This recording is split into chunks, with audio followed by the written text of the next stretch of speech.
L'Aquarius sera resté bloqué près de 24 heures au milieu des eaux méditerranéennes.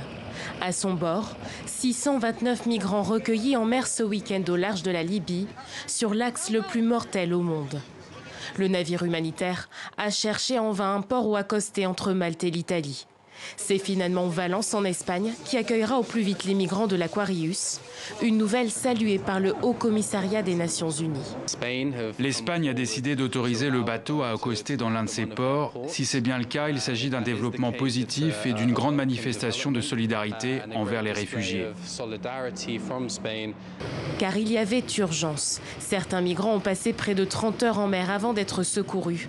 Parmi eux, des enfants en bas âge, des mineurs isolés et des femmes enceintes, et des stocks de nourriture qui commençaient à s'épuiser.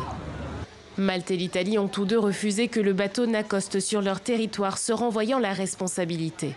C'est la première fois depuis l'arrivée au pouvoir de la coalition d'extrême droite de Matteo Salvini que Rome bloque ses ports. Le ministre italien de l'Intérieur a salué la décision de l'Espagne, la qualifiant de victoire pour l'Italie. C'est une grande satisfaction en tant que vice-premier ministre, ministre de l'Intérieur et père de la résolution du problème de cet énième navire. C'est le premier signe important du fait que l'Italie ne peut continuer à porter ce lourd fardeau toute seule.